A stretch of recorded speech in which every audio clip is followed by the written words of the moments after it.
Frecuentemente se compara a los capacitores con las baterías, ya que ambos tienen la función de almacenar energía. Sin embargo, existen diferencias fundamentales entre ellos, como veremos a continuación. Tanto las baterías como los capacitores tienen una terminal positiva y una negativa, las cuales proporcionan una diferencia de potencial o voltaje. Si conectamos entre ellas una carga, como por ejemplo un foco, fluirá por ella una corriente eléctrica. Sin embargo, aquí terminan las similitudes. En primer lugar, las baterías almacenan mucha más energía que los capacitores.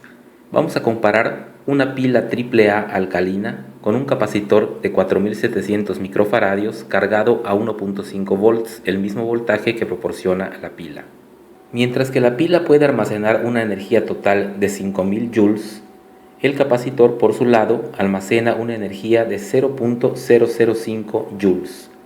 Es decir, la pila almacena 1.000.000 de veces más energía que el capacitor. Otra diferencia importante entre las baterías y los capacitores es la forma en la que el voltaje varía con el tiempo.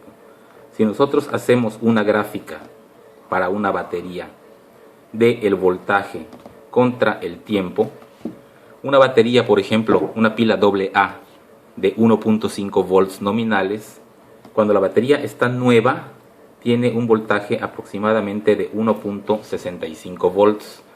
Cuando la pila empieza a usarse, este valor cae muy rápidamente hasta el valor nominal de 1.5 volts y este valor se mantiene aproximadamente constante hasta que la batería está por agotarse y el voltaje cae rápidamente, hasta que el voltaje es tan bajo que ya no nos sirve para el circuito a la que tengamos conectada la batería.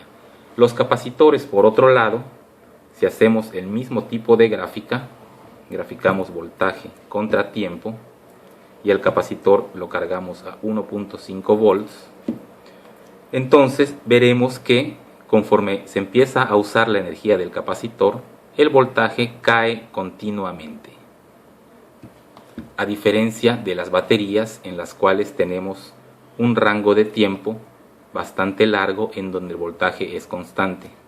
En el capacitor este voltaje todo el tiempo disminuye hasta que se agota la carga del capacitor. Otra diferencia es la corriente máxima. Ni las baterías ni los capacitores son dispositivos ideales. Tienen una resistencia interna la cual limita la corriente máxima que pueden entregar. Para una batería AA, la resistencia interna es de alrededor de 0.15 ohms. Dado que la corriente es voltaje entre resistencia, si ponemos en corto la batería, la corriente será de 10 amperes. Un capacitor, en cambio, tiene una resistencia interna mucho menor. Para un capacitor de 4700 microfaradios, esta es de aproximadamente 0.025 ohms. Y haciendo un cálculo parecido al anterior, esto nos arroja una corriente máxima de hasta 60 amperes. Por supuesto, estos 60 amperes solo circularán durante una fracción de segundo, ya que la energía total del capacitor es muy pequeña. En el siguiente experimento vemos los efectos que pueden producir estas altas corrientes de los capacitores. Aquí tenemos un capacitor, es de 1900 microfaradios a 600 volts y vamos a medir el voltaje que le vamos a aplicar. Ok, entonces vamos a cargarlo, encendemos la fuente. Vamos a cargarlo hasta unos 250 volts aproximadamente. Muy bien.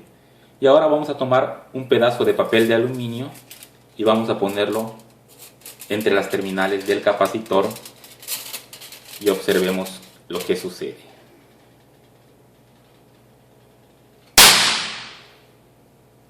Muy bien. Como podemos ver, el papel de aluminio se perforó, ¿sí? Estos agujeros en donde estaba el material de aluminio realmente pues fue vaporizado por la fuerza de la corriente que pasa en una fracción de segundo. En años recientes se ha desarrollado un nuevo tipo de capacitor conocido como supercapacitor o ultracapacitor, el cual puede almacenar energía comparable a la de una batería. Estos capacitores tienen capacitancias de varios miles de faradios. Sin embargo, sobre ellos hablaremos en un próximo video.